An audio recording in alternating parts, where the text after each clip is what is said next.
Welcome to the Post-Pandemic Freedom Show, brought to you by Bold Molders. I'm Dr. Wayne Buchanan, and I'm here with. Joshua Shafran, and I don't have a doctor or doctoral degree or any credentials of the sort. Just hard knock life. Graduate of the School of Hard Knocks. Yeah, Yes. yeah.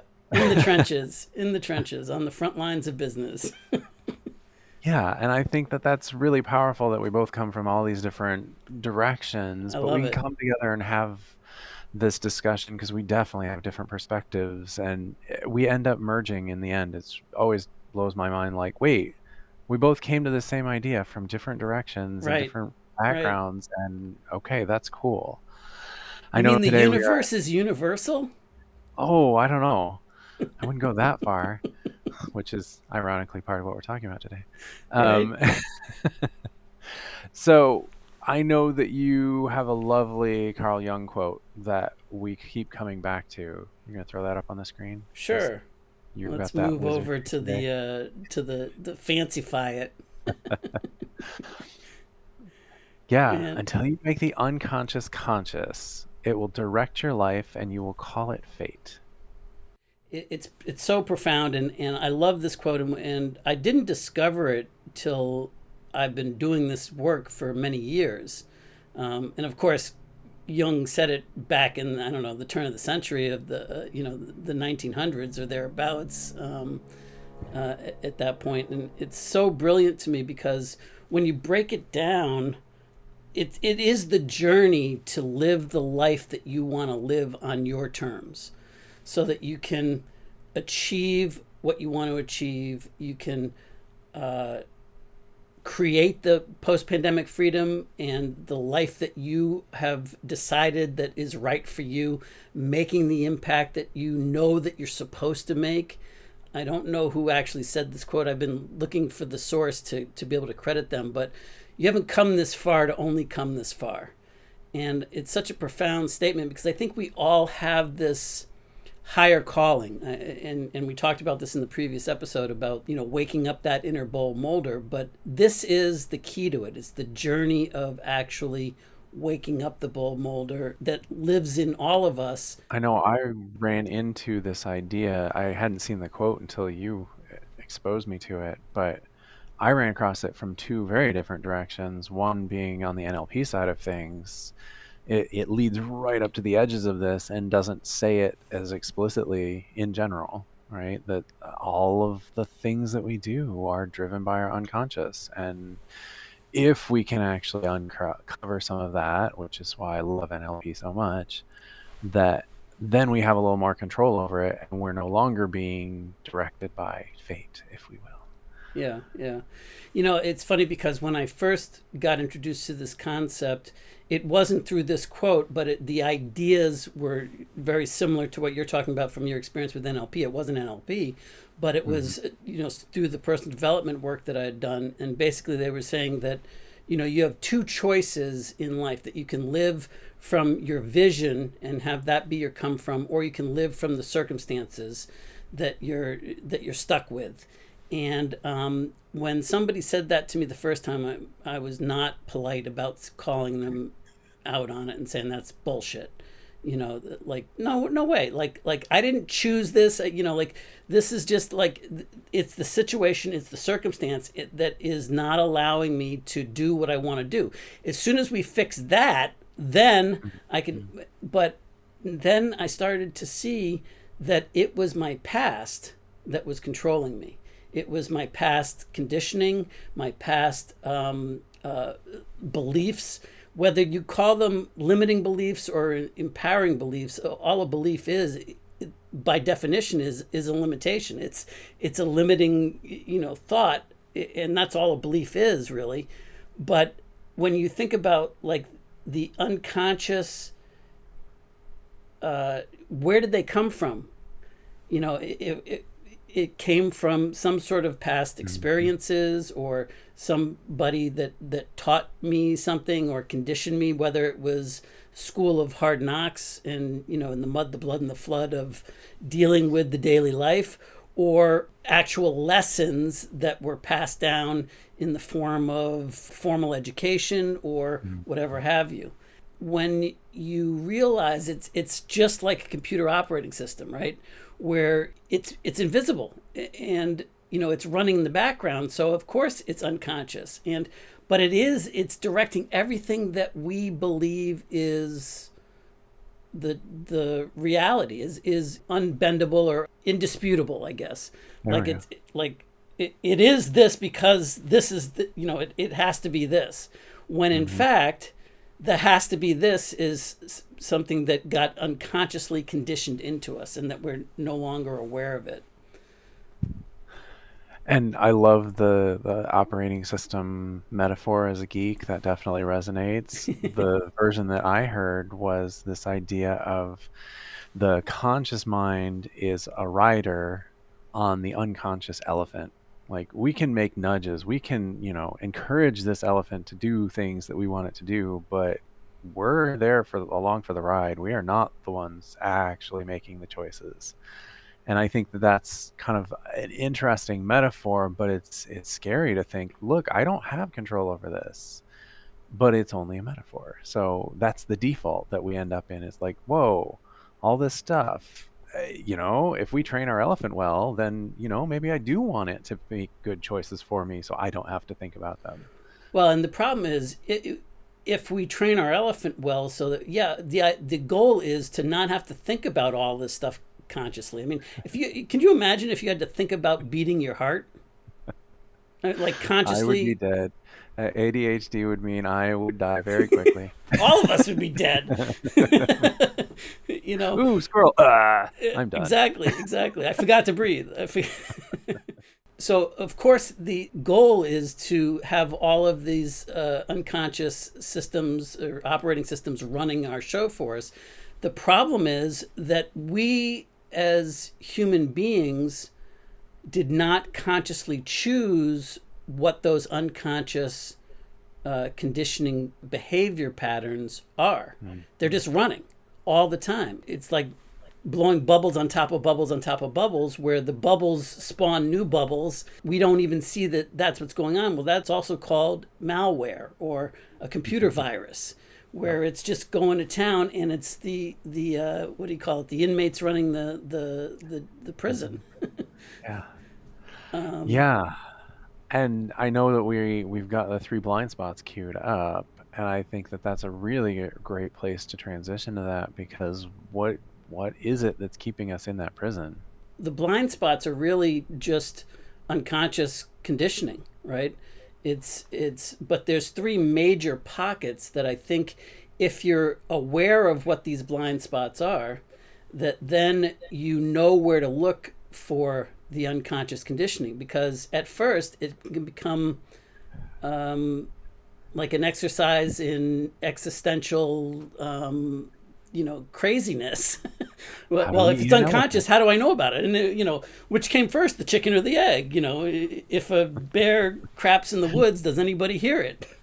you know how far can you run into the woods? Halfway, because then you're running out again. All of these things sound great and are funny, but at the same time, if you have a general idea on where these big pockets of unconscious conditioning live for us, then Hmm. you can become aware of it. And the beautiful part about this is that the instant you simply observe the unconsciousness, it's no longer unconscious. So you don't have to change it. You don't have to beat it up. You don't have to have it mean anything. You just have to notice it, that it's going on. And the instant that you do, it's no longer unconscious. And I know that sounds like overly simplistic, and it is. It's not a big deal. But you need to start off with some. I mean, once you get into the habit of doing it, it becomes automatic. Yeah. So, do you want to tee up and tease the three blind spots for the next episode, or do you want to give it to them now? I think we need to unpack them. And as much as we talk about these, I always have to go, Josh, what are the three blind spots? And not as an artifact, but I'm like, I I'm getting my head wrapped around them because, like I say, I've come at this from a different direction. So I have a whole bunch of other things in my head.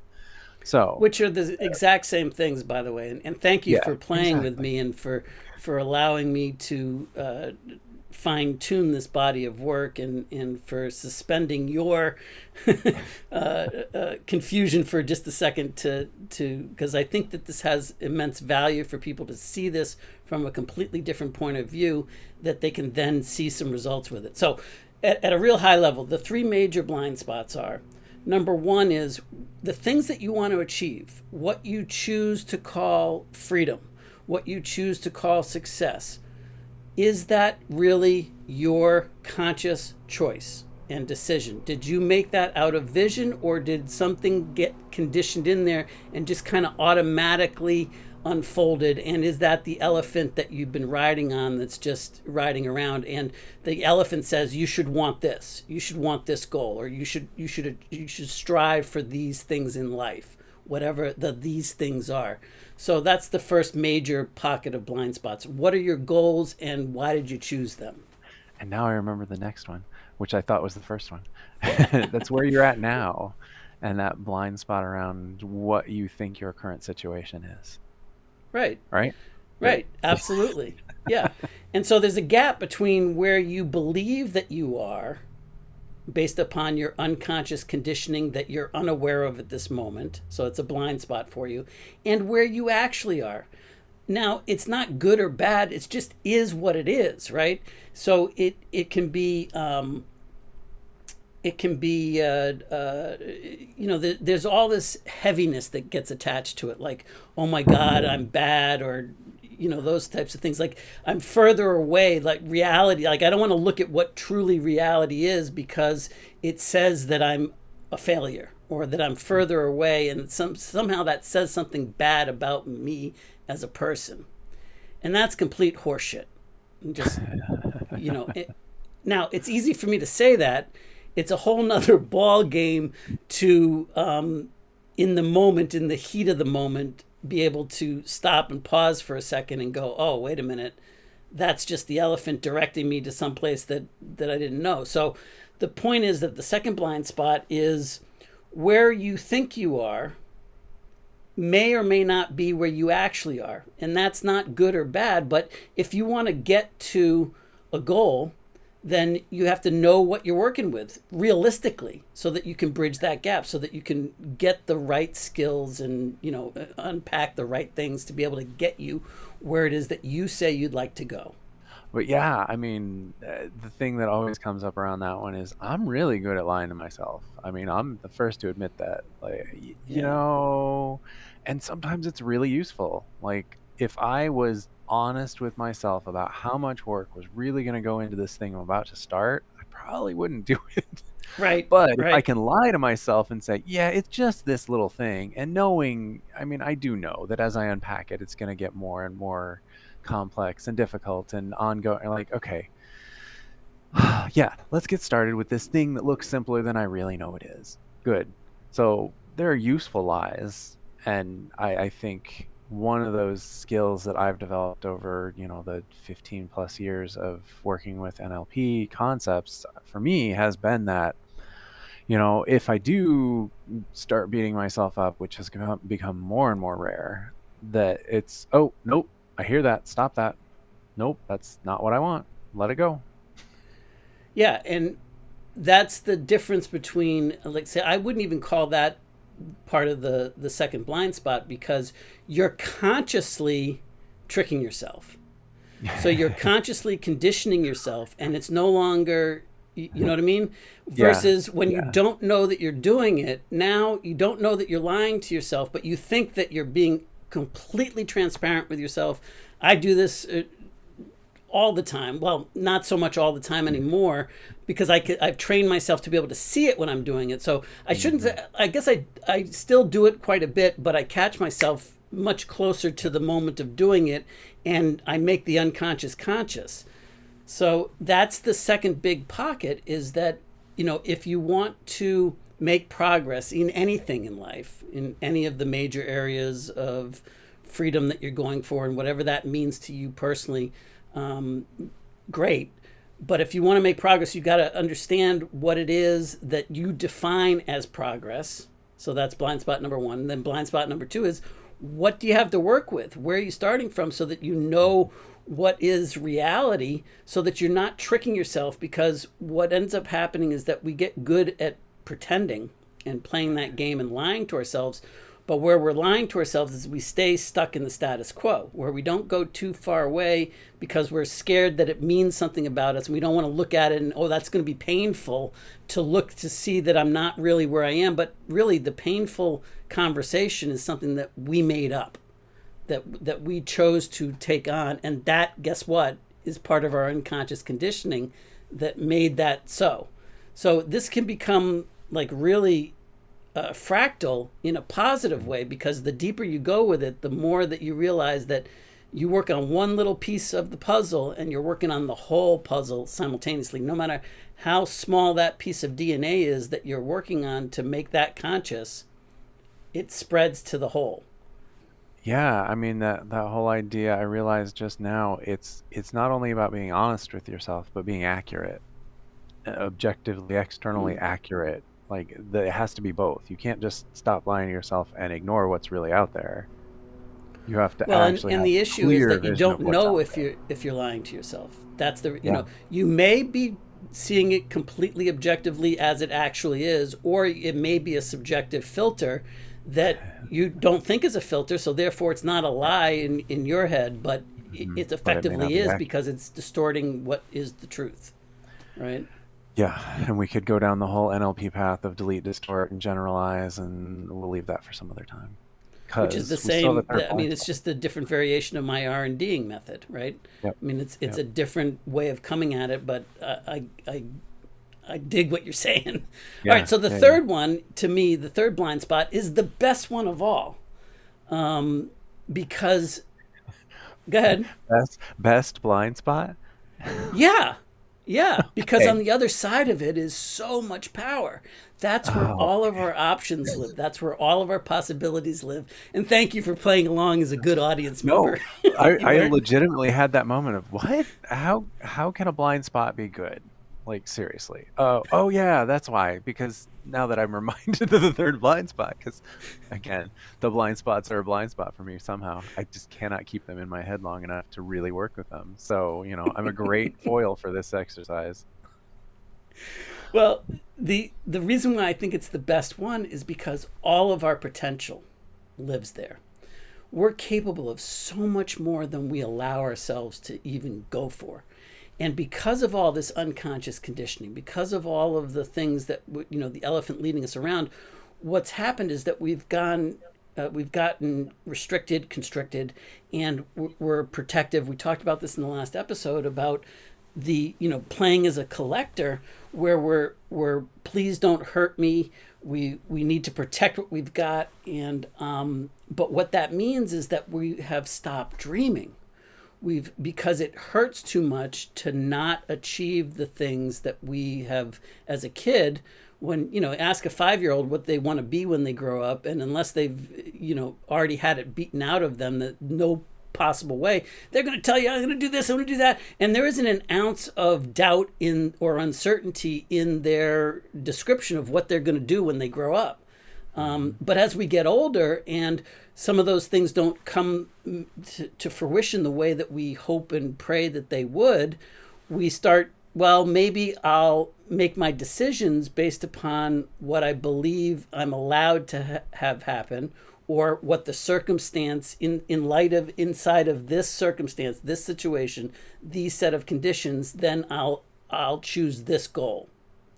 Instead of just saying, if I would be guaranteed to have success in anything that I went for, what would I go for? Right? So Mhm.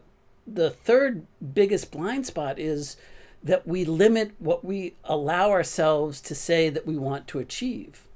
And I've seen even very successful entrepreneurs, multimillionaires, and even billionaires, I see limiting themselves because of that. So don't Mhm. think that just because somebody's quote unquote real successful in the business world or the monetary world or the fame world or the influencer world that they have got this all figured out. In fact, most of them are driven to get to the next level of success because they feel like an imposter, because they feel like a fraud, and that if they just get the next dollar amount or the next goal, that somehow that's going to make everything that they're feeling inside better. And so, and they're still choosing goals that are for them, like for any normal human being like us, right? It might seem that those might be bold molder goals that they're going for, but for them it isn't. It's the status quo. It's about what it's always been for them, maybe a little bit more, or maybe they've gotten used to pushing it, but the potential is unlimited. The potential is infinite and omnipresent. The possibilities are incalculable, unrecognizable from this perspective. So we all could, create a bigger, unprecedented, bigger future, and creating results from nothing because we said so. And for each of us, it looks different. But that's why I love this third blind spot so much, because what lives on the other side of it, once you get a glimpse of it, now you can start dreaming again. Now you can start going for the big things again, and you realize that it's not the circumstances, it's not the conditions that allow me to have a certain situation, or allow me to, I don't have to wait for the magic Ouija board or the crystal ball to give me permission to then move forward, right? I Yeah. know you're fading in and out a little bit with Of the technology. gods of technology have decided to make you a little blurry. Um, Yeah. Well, and let's use that as a good prompt to make this really clear for folks at home. How can they do something with this today? I know you talked about making 3 lists, and I'm guessing that they can figure out what the headings for each of those lists are. But what do we do with them once we make them? yeah, I would just look at those are the three major categories of your unconscious conditioning. And if we just go back to the Jung quote real quick, until you make the unconscious conscious, it'll direct your life and you'll call it fate. Well, we obviously want to stop doing that. And you'll notice that I have that quote on my whiteboard behind me. That's how influential it is. And that's also why I want to have that all around me so that I remember to make the unconscious conscious. If you notice the two sets of eyeballs that are overlooking each side of the quote behind me, that's to remind me of the objective observer, to simply look at the unconscious conditioning objectively.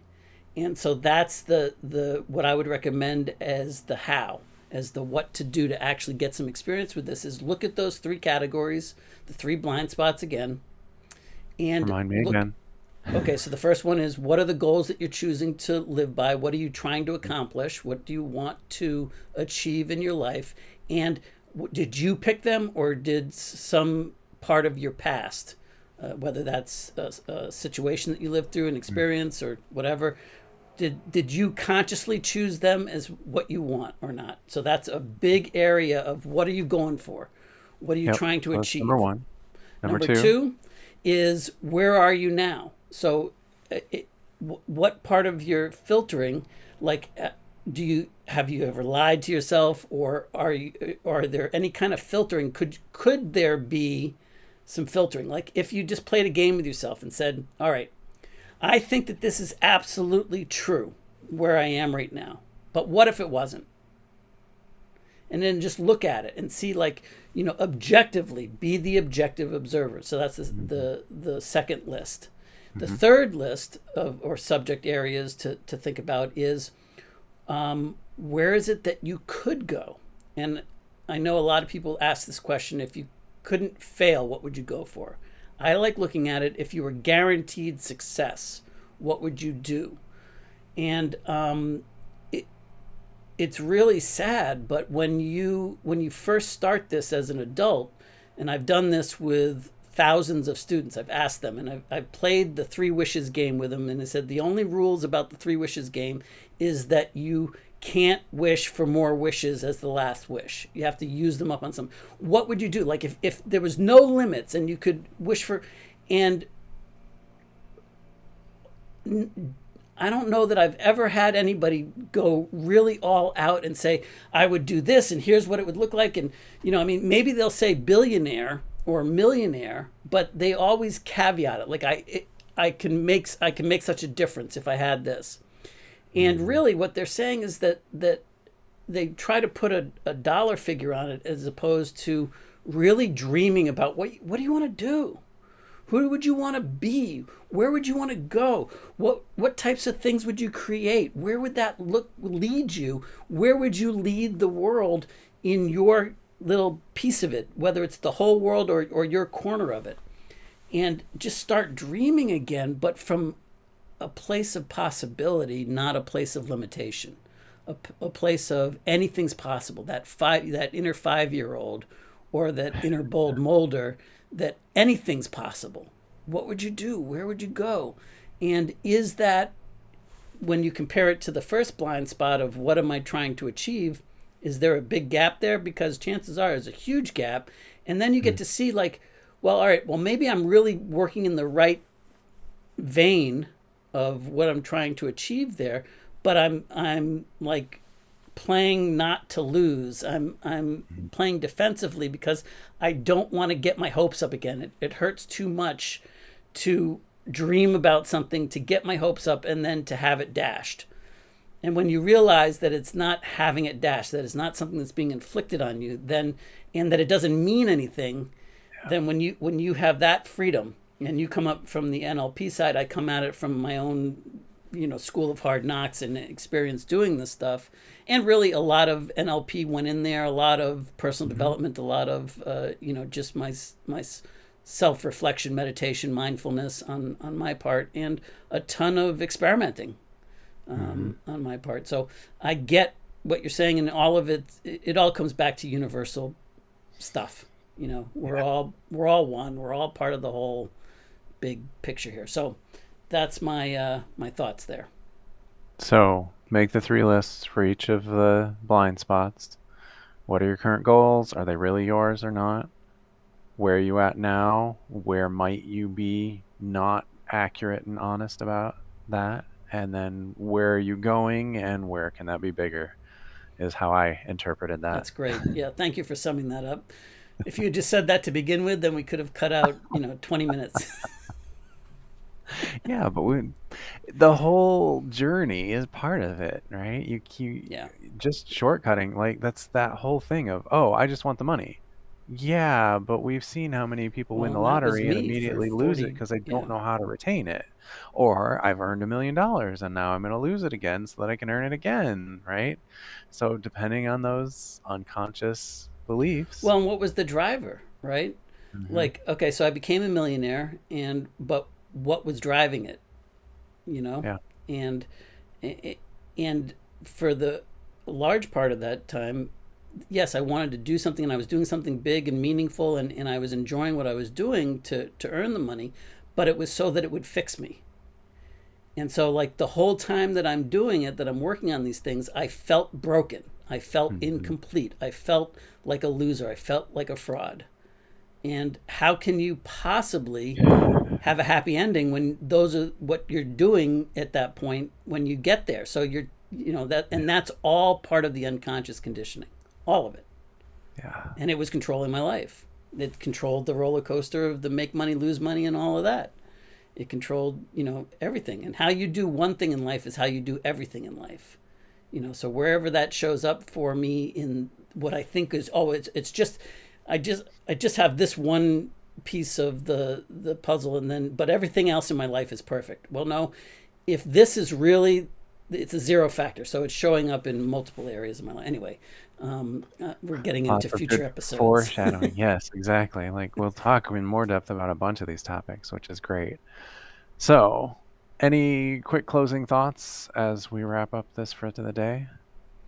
Only that I would highly recommend that they download your special post-pandemic abundance playbook so that they can, because it's free, and this is really literally a playbook that can help you make sense of all of this and put it, not just make sense of it in terms of understanding, but make sense of it in terms of putting it into action for yourself, with your blueprints and your worksheets that are part of the whole process. It's a 28 page PDF download, that's available on Gumroad. If you go to postpandemicabundance.com, it'll redirect you straight to the Gumroad download area.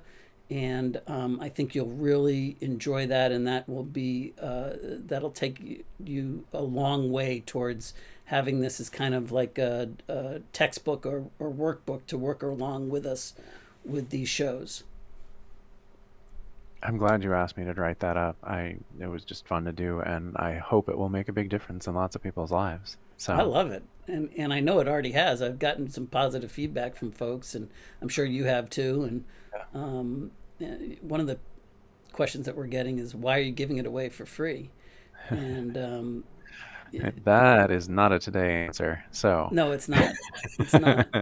But it is. on It that is so note, good that we could be selling it for sure. yeah. All right. With That I that, appreciate what we've covered today, and I think we should probably wrap on this episode and come back next time for more. good. Then let's do our salute.